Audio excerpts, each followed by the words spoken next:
कहुची जे ये कथा मु कहूनी ये आमर जो स्थानीय ग्रामवासी अच्छा जो भाई मैंने अच्छा से कहते आसतु पचार बुझा कौन असुविधा है आपंकर ଆମର ଏଠି ବାହାରେ କାଠ ଗଦେଇଛନ୍ତି ମନ ଇଚ୍ଛା ଆଣି ଗଦଉଛନ୍ତି। ଆମ ଗାଁର ସେ ପୋଲଟାକୁ ଭାଙ୍ଗି ଦେଇଛନ୍ତି। ନର୍ଦ୍ଦମା ପାଣି ସବୁ ଜାଗା ଆମ ଗାଁକୁ ଗଡୁଛି। ତାପରେ ଆମର ଗୋଟେ ବାଛୁରୀ ଉପରେ ଗୋଡଟା ଭାଙ୍ଗିଛି ସେ କାଠ ପଡିକି ବାହାରେ ଗଦେଇଛନ୍ତି। ସେଥିପାଇଁ ଆମେ ଇଏ କରୁଛୁ ଏଇଟା କେମିତି ଏଠି କାଠ ଗୁରା ସବୁ ଭିତରେ ରଖନ୍ତୁ, ବାହାରେ ଗଦାନ୍ତୁନି। ଆମକୁ ବି ବହୁତ ହଇରାଣ କରୁଛନ୍ତି। ଆମେ ବି ଖଣ୍ଡେ ଖଣ୍ଡେ ଗାଡି କରିଛୁ।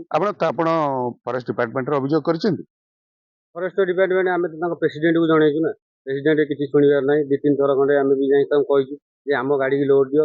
पुलिस को जानी ହଁ ପୋଲିସ ବି ଜାଣିଛନ୍ତି। किसी करूना ନା जदि न शुणे आगामी दिन आप कौन करेंगे ଆମେ ଷ୍ଟ୍ରାଇକ୍ କରିବୁ। ଆଉ କଣ ଆଉ କରିପାରିବୁ? ତ ଷ୍ଟ୍ରାଇକ୍ ବ୍ୟତୀତ ଆଉ କିଛି ନାହିଁ। ଏଥିରେ ଆମକୁ କିଛି କରିହବନି ନା। ତାଙ୍କ ପାଖରେ ପ୍ରବଳ ପଇସା। ଧନେଶ୍ୱର ପ୍ରଧାନ, ଗୋପାଳପୁର ଗ୍ରାମ। କଣ ଅସୁବିଧା ହେଇଛି ଆପଣ ଏଇ ଗୋପାଳପୁର ଗ୍ରାମରେ? କଣ ଆଜ୍ଞା ଏଇ ସବୁ ସହମିଲ କାଠ ଇଏ କରୁଛନ୍ତି, ତାଙ୍କର ସବୁ ଭିତରେ ଗଦେଇବା କଥା, ବାହାରେ ସବୁ ଆଣିକି ଗଦେଇଛନ୍ତି। ସବୁ ଯୋଉ ଛୋଟ ଜାତି ସବୁ ଆଉଛନ୍ତି କାଠ ଚଢେଇକି ନଉଛନ୍ତି, ଜଣଙ୍କ ହାତରେ ଗଳି ପଇଲା ଇଏ ହେଲା। ଗାଈ ଗୋଟେ ଗାଈ ସେ କରେରେ ଶୋଇଥିଲା, ସେ କାଠ ଭୁଷୁଡିଲା, ବାଛୁରୀ ଗୋଡ ଭାଙ୍ଗିଯାଇଛି। ଇଡୁକ ବାଲାଙ୍କୁ ଆମେ ବହୁତ ଥର କହିଲୁଣୁ, ସେ କହିଲେ ହଁ ଆମେ ବୁଝିବୁ ବୋଲି କିଛି ଆଜି ଯାକେ ବି ବୁଝୁନାହାନ୍ତି। କମ୍ପାନୀରେ କହିଲୁ ତାଙ୍କ ସହମିଲ ବାଲାଙ୍କୁ, ସେମାନେ ବି କିଛି ଆଜି ଯାକେ ଆକ୍ସନ କିଛି ନଉନାହାନ୍ତି। ବାଧ୍ୟ ହେଇକି ଆମେ ଆପଣଙ୍କୁ ଜଣେଇଲୁ। ଡ୍ରେନ ଭାଙ୍ଗି ଦେଇଛନ୍ତି ସେଠି କାଠ ଗଦେଇକିନା ପୁରା ଏଇ ଯୋଉ ତାଙ୍କର ଯୋଉ ପାଣି ସବୁ ସଡା ପାଣି ଆମ ଗାଁ ଭିତରକୁ ପଡୁଛି ପୁରା ଟୋଟାଲ। କଣ ଚାହୁଁଛ କଣ? ଆମ ନ୍ୟାୟ ଦରକାର, ଏ ସବୁ କାଠ ଉଠେଇବା ଦରକାର, ଭିତରେ ତାଙ୍କ ରଖିବେ। ଆଉ ତାଙ୍କ ଯେତିକି କାଠ ଦରକାର ମିଲ୍ ଭିତରେ ରଖନ୍ତୁ। ଆମ ଗାଈ ଚରିବାକୁ ଅସୁବିଧା ହଉଛି, ଆମ ଲୋକ ଯିବା ଆସିବା କରିବାକୁ ଅସୁବିଧା ହଉଛି। ସ୍କୁଲ ବି ଯାଇପାରୁନାହାନ୍ତି, ଡରିକି ଗୋଟେ ଗାଈ ଶୋଇଥିଲା ତା ଗୋଡ ଭାଙ୍ଗିଗଲା, କାଠ ଖସି ପଇଲା।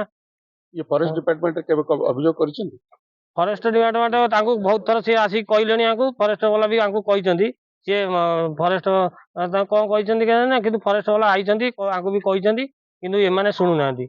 हां एमाने सब पैसा दउचंदी, आमे पैसा दउछु आ आमे कहीं हमु धमके किना ये मु एबे अछि चौद्वार करतकल पुंज निकट रे सरकारंकर ओडिशार विभिन्न जगार जोड़ जोड़ सब करतकल थला बेआईन भावे करुले, काठ आनी से काटुले करुले, ताको बंद करी से गोटे जगार एठी 20 रु अधिका करतकल पुंज बा से सुजोग दे मिल मान एठी से माने बेआईन भाव राज कर। आप देखिए मु कैमरा मैंने देखा चाहिए ये देखेबे ये गदा है काठ देखु, ये काठ हूँ परमिट काठ। ये परमिट काठ को ये बाहर गदे भितर भी बहुत परमिट थी नियम अनुसार। एबे आमे फॉरेस्ट डिपार्टमेंट रो फॉरेस्टर सहित कथा हेलु केमी गदौचंदी, से कहले नहीं आज्ञा गदे पारिबेनी। परमिट काठ खंडिया काठ हेले भी से काठ को फॉरेस्ट डिपार्टमेंट जानिबो को काठ आइला, ता परमिट नंबर कौन अच्छी से भितर रखिबो। ये सागवान काठ, ये शाल काठ, सबु मूल्यवान काठ से बाहर ये पदार माने किछि नीति नियम नहीं। काली सकाळे कौन गोटे असुविधा हम से कोठी चोरा काठ कटा हम, से कहबे हम काठ एडी अछि। सरकार सरकार आउ गोटे कथा एबे कहूतिले जे हमर जो फॉरेस्ट बा हमर मंत्री लेवल तांकर हाथ अछि, जंगल विभाग रो जे मंत्री अछन तांको पाखरे हाथ अछि। ये 100 मिल मालिक माने जाइकि से पहुंच जाउचंती, ये लोक किए पचारुची? स्थानीय लोक एठी पोल भांग गलानी, ये गाई गोरु चरुचंती, से गाई गोरु ऊपर काठ पड़ुची, गोड़ भांगलानी गाई गोरु महिलांकर काठ गोटौले से साइड रे झाटी माटी काठ गोटौले पड़ी हाथ भी भांगी। कि नियम ये फॉरेस्ट डिपार्टमेंट कि नियम? खाली से नुहे, बारंबार थाना रे 14 थाना रे आमर फांडी अभियोग कला फांडी वाला ये आसिक जहाँ करने कथा कर शुणुना, जन अभियोग कर पैसा पत्र खाई पुलिस भी किसी सहयोग भी करू।